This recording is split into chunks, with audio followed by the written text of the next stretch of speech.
देश की प्रतिनिधित्व करके हमारे सामने बैठी है ज्ञानेश्वरी यादव, तो हमको ऐसा लग रहा है कि सारे एक और जोरदार का विशेष, क्योंकि ये हमारी बेटी है।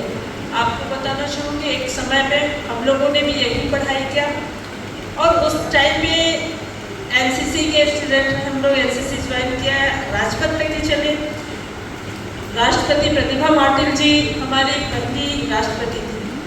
जिस तरह से आज हम इनका स्वागत कर रहे हैं, कभी हमारा स्वागत हुआ था, तो वो चीज़ अचीवमेंट पाने के बाद हम एक खुशी तो होती है, उसके बाद आगे कैसे बढ़ना है, कैसे हम अपने लक्ष्य को साधें।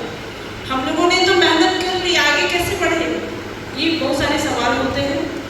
लेकिन हमारे जो बच्चे यहाँ पे आए हैं, मैं उनको यही कहना चाहूँगी, पढ़ाई के साथ साथ हर वो खेल, हर वो काम जिसमें आप आगे बढ़ना चाहते हैं, चाहे वो खेल के माध्यम से हो, चाहे एनसीसी के माध्यम से हो, चाहे आप ड्राइंग के माध्यम से, डांस के माध्यम से, जैसे भी आपको लगता है कि हम ये कर सकते हैं, आप जरूर करिए और उसमें आप बेहतर परफॉर्मेंस करने के लिए मेहनत करिए।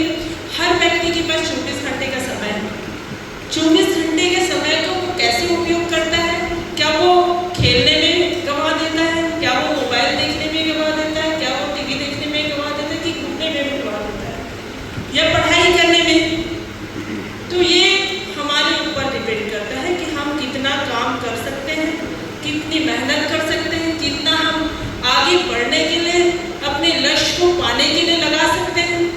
ये समय का डिस्ट्रीब्यूशन हमको करना है कि इतने समय हम ये कर लेंगे, इतने समय हम ये कर लेंगे। हमारे जीवन में अनुशासन होनी चाहिए, जिसका सपोर्ट करते हैं। जैसे कि अभी उदाहरण के लिए सपोर्ट है कि आप लोग आगे बढ़िए, आप निरंतर लक्ष्य को प्राप्त करें, हमारे देश का, राज्य का, हर जिले का नाम